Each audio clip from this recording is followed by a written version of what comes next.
ஆனா என்ன சொல்றதுன்னு தெரியல. பெண் குழந்தைகளுக்கு தான் வெளிய போனா பாதுகாப்பு இல்ல அப்படின்னு சொல்லிட்டு நம்ம நெனச்சுட்டு இருக்கோம். ஆனா ஆண் குழந்தைகளுக்குமே பாலியல் துன்புறுத்தல்லாம் வெளிய நடக்குது. அப்படியாப்பட்ட நாட்டுல தான் நம்ம இருக்கோம்னு நெனச்சாலே நமக்கு கஷ்டமா இருக்கு, கேவலமா இருக்கு. சின்ன சின்ன பசங்க 3 வயசுல இருந்து ஒரு 9 வயசு, 10 வயசு ஒரு சின்ன சின்ன பசங்க, ஆண் குழந்தைகள். குழந்தைங்க. அந்த குழந்தைகளுக்கு பாலியல் துன்புறுத்தல் பண்றாங்க நம்ம நாட்டுல. உத்தரப்பிரதேஷ்ல பாண்டா அப்படின்ற இடத்துல ராம்பவன், துர்காவதி அப்படின்ற தம்பதியர் அவங்க அங்க வாழ்றாங்க. ஒரு நார்மலான வாழ்க்கை தான் வாழ்றாங்க. ஒரு நார்மல் கப்புள், ஒரு ஹஸ்பண்ட் அண்ட் ஒய்ஃப் எப்படி வாழ்றாங்களோ அதே மாதிரி தான். எந்த ஒரு சந்தேகமும் இல்லாம, எந்த ஒரு யாருக்கிட்டயும் சண்டை போடாம ஒரு சராசரி வாழ்க்கைய அந்த ஊர்ல அவங்க வாழ்ந்துட்டு இருக்காங்க. யாருக்கும் அவங்க மேல பெருசா எந்த சந்தேகமும் வரல. அவங்க எந்த தப்பும் பண்ணல, யார்கிட்டயும் எந்த பிரச்சனையும் போல. அவங்க அவங்க வேலை உண்டு அப்படின்ற வாழ்க்கை தான் வாழ்ந்துட்டு இருக்காங்க அப்படின்ற ஒரு பிரதிபலிப்பு வெளியே தெரியுது.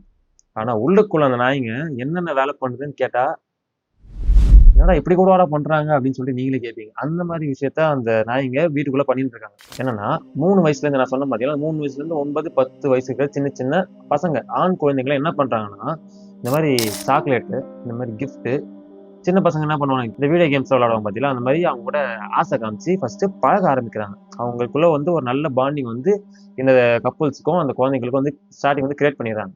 பண்ணிட்டு இந்த மாதிரி கேம்ஸ் எங்க வீட்டுக்குள்ளேயே இருக்கு. எங்க வீட்டுக்குள்ள நாங்க வச்சிருக்கோம். இந்த மாதிரி ஸ்வீட்ஸ்லாம் நாங்க வீட்டுக்குள்ளேயே செய்றோம். அது இன்னுமே டேஸ்டா இருக்கும். டேஸ்ட் பண்ணி பாருங்க அப்படின்னு சொல்லிட்டு கொஞ்சம் கொஞ்சமா அந்த பசங்களை வீட்டுக்குள்ள கூட்டிட்டு வர ஆரம்பிக்கிறாங்க. வீட்டுக்குள்ள கூட்டிட்டு வந்ததுக்கு அப்புறம் உடனே அவங்க எந்த ஒரு சம்பவமும் பண்ணல. அவங்களுக்குள்ள நல்ல ஒரு ட்ரஸ்ட்டை பில்ட் பண்றாங்க. இந்த மாதிரி குழந்தைங்க நம்மள நல்லா நம்பணும் அப்படின்ற ஒரு ட்ரஸ்ட்டை அந்த குழந்தைங்க மனசுல பில்ட் பண்றாங்க.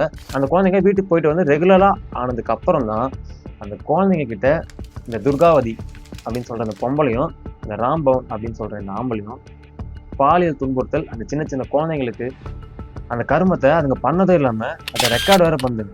மொபைல் போன்ல ரெக்கார்டும் பண்றாங்க. மொபைல் போன் மட்டும் இல்லாம நிறைய எலக்ட்ரானிக் டிவைஸ், கேமரா, அந்த மாதிரி சுத்தி சுத்தி கேமரா வச்சு ரெக்கார்டும் பண்றாங்க.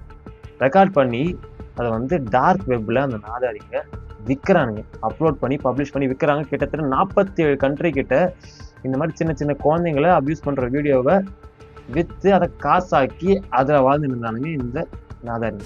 இந்த குழந்தைகளுமே வீட்டுல போயோ வெளியே போய் யார்கிட்டயுமே சொல்லல. ஏன்னா அந்த குழந்தைங்களுக்கு என்ன பண்றாங்க அவங்களுக்கு தெரியல. அவங்களுக்கு ஸ்வீட் கொடுக்குறாங்க, இந்த மாதிரி விளையாடுறாங்க, வீட்டுக்கு வந்தா ஜாலியா இருக்குது. விளையாடிட்டு இந்த பசங்களுக்கு இந்த மாதிரி தப்பாதான் இவங்க பாலியல் வன்கொடுமை தான் பண்றாங்க, இந்த மாதிரி தான் இவங்க கொடுக்குறாங்க அப்படின்றது அந்த குழந்தைங்களுக்கு தெரியல. தெரிஞ்சா அவங்க அம்மா அப்பா கிட்டயோ இந்த மாதிரி வெளியே போயோ இந்த மாதிரி பண்றாங்க அப்படின்னு சொல்லிருக்கோம். அந்த குழந்தைங்களுக்கு அதுக்கான புரிதல் இல்லை. அந்த புரிதல் இல்லாத குழந்தைங்களை இந்த மாதிரி பண்றதுக்கு இவங்களுக்கு இப்படிதான் மனசு வருது தெரியல. ஆனா இவங்க மாட்டுறதுக்குமே ஒரு சின்ன காரணம் தான். இவங்க வெளியே யாரும் பெருசா டவுட் போட்ட சொல்லல. இந்த குழந்தைங்களும் வெளியே யாருக்கிட்டயும் அவங்க அப்பா அம்மா கிட்டயும் சொல்லல. என்ன பண்றாங்கன்னு பாத்தீங்கன்னா, இவங்க இந்த மாதிரி டிரான்சாக்ஷன் பண்றாங்க பாத்தீங்கன்னா, 47 கண்ட்ரிக்கு இந்த வீடியோ வித்துட்டு அதை காசாக்கி வாழ்றாங்க நாய்ங்க. அதை டிரான்சாக்ஷன் பண்றாங்க பாத்தியா, அங்கதான் மாட்டி. இந்த மாதிரி சைல்டு அபியூஸ் வீடியோஸ் எல்லாம் எங்க போகுது, எங்க வருதுன்றத அழகா நம்ம கவர்மெண்ட் மானிட்டரும் பண்ணுது. அந்த மானிட்டர் பண்ணும்போது எங்க இந்த மாதிரி வீடியோஸ் எல்லாம் போயிட்டு எப்படி காசு ஆகுது அப்படின்னு அவங்க சர்ச் பண்ணி பார்க்கும்போது ஒரே வீட்டுக்கு அந்த லொகேஷன் வருது. யாருன்னா இவங்க புதுசாங்க ரைடும் வருது வீட்டுக்கு. ரைடு அவங்க தேடி பாருங்க. பார்த்ததுக்கப்புறம் பார்த்தீங்கன்னா எல்லாமே ஹை வால்யூம் பென்ட்ரைவ்ஸ், ஹார்ட் டிஸ்க்ல முழுக்க முழுக்க இந்த சின்ன சின்ன பச்சிளம் குழந்தைங்களோட பாலியல் துன்புறுத்தல் வீடியோ தான் ஃபுல்லாகவுமே இருக்கு. மொத்தமாக பிடிச்சின்னு போய் கோர்ட்டில் ஆஜர் பண்ணி கேஸும் நடக்குது. இது எப்போ நடக்குதுன்னு பார்த்தீங்கன்னா சொன்னால் நீங்களே ஷாக் ஆகிடுவீங்க. 2019 இந்த மாதிரி மாட்டுறாங்க. 2019 20 இந்த கேஸ் நடக்குது. இந்த மாதிரி என்னென்ன பண்ணுறாங்க அப்படி கேஸ் நடக்குது. 20 ஆரம்பிச்சு 24 தான் உங்களுக்கு தீர்ப்பு வருது. லைஃப் சென்டென்ஸ், நீங்கள் சாகிறவங்க ஜெயில கடந்து சாவங்க தான் வித்தவுட் பரோல் அப்படின்னு சொல்லிட்டு உள்ள பிடிச்சி போடுறாங்க. இந்த இன்பிட்வீன் கேப்ல மட்டும் தான் இதை பண்ணிட்டு இருக்காங்கன்னு நினைக்காதீங்க. 2010 இருந்து 2020 வரைக்கும் கிட்டத்தட்ட 10 வருஷமா இதே மாதிரி சின்ன சின்ன குழந்தைங்களை இதே மாதிரி டார்ச்சர் பண்ணி அந்த வீடியோ எடுத்து சம்பாரிச்சு வாழ்ந்து சாப்பிட்டு இருக்க நாதாரிங்க இருந்தாங்க. எத்தனை குழந்தைங்க கேட்டா சாக்காடிங்க, கிட்டத்தட்ட 33 குழந்தைங்க. 33 குழந்தைங்க, சின்ன சின்ன குழந்தைங்க, என்னன்னே தெரியாது. ஆம்பளை குழந்தைங்க, நம்ம பொம்பளை குழந்தைங்க பேசிட்டு இருக்கோம். ஆம்பளை குழந்தைங்களும் இந்த மாதிரி நடக்குது. அந்த மாதிரி குழந்தைங்களை பாலியல் வன்புறுத்தல் செஞ்சு அதுல சம்பாதிச்சு சாப்பிட்டு இருக்க நாதாரிங்க தான் இங்க. நம்ம பெண் குழந்தைங்களும் சொல்லித்தரோம். இது குட் டச், இது பேட் டச். இங்க தொட்டாங்கன்னா இது நல்லது, இங்க தொட்டாங்கன்னா இது கெட்டது அப்படின்னு சொல்லிட்டு நம்ம பெண் குழந்தைங்க சொல்லித்தரோம். ஆனா ஆண் குழந்தைகளுக்கு அந்த புரிதல் கிடையாது. ஆண் குழந்தைகளுக்கு இந்த மாதிரி நடக்குமா அப்படின்னு நம்ம நினைச்சிட்டு இருக்கும் போதே இந்த மாதிரி நடக்குது அப்படின்ற மாதிரி இந்த நாதாரிங்க நம்ம காமிக்கிறாங்க. ஆண் குழந்தைகள், பெண் குழந்தைகள் இல்லைங்க, ரெண்டுமே குழந்தைகள் தான்.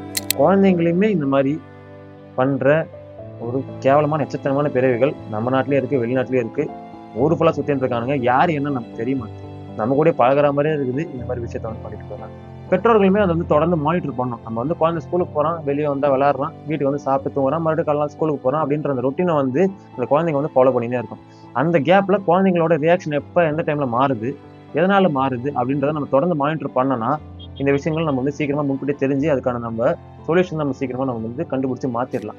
நம்ம வந்து கண்டுக்காம விட்டோம்னா தான் அது பாட்டு ரொட்டீனா போய் போய் போய் அது வந்து பெரிய அசம்பாவிதத்தை வந்து முடியும். அதனால குழந்தைங்களை பார்த்துக்க வேண்டியது கடமை இல்ல, பெத்தவங்களோட அது வந்து பெரிய பொறுப்பு. இந்த மாதிரி விஷயம் நடக்கும்பொழுது இந்த பொறுப்புகள் வந்து நமக்கு இன்னும் அதிகமாகுதுன்றத பெத்தவங்க வந்து அதை புரிஞ்சுக்கணும். புரிஞ்சுக்கிட்டு குழந்தைகளை சேஃபா வளங்க, பாதுகாப்பா வளங்க, ஹெல்த்தியா வளங்க. இந்த வீடியோ உங்க ஃப்ரெண்ட்ஸ், ரிலேஷன்ஸ் யாருக்குன்னா ஷேர் பண்ண ஆசைப்பட்டீங்கன்னா மறக்காம இந்த வீடியோ வந்து ஷேர் பண்ணுங்க. அடுத்த ஒரு வீடியோல பாருங்க. அது இருக்கும் உங்களிடமிருந்து விடைபெறுவது உங்கள் தினம். நன்றி.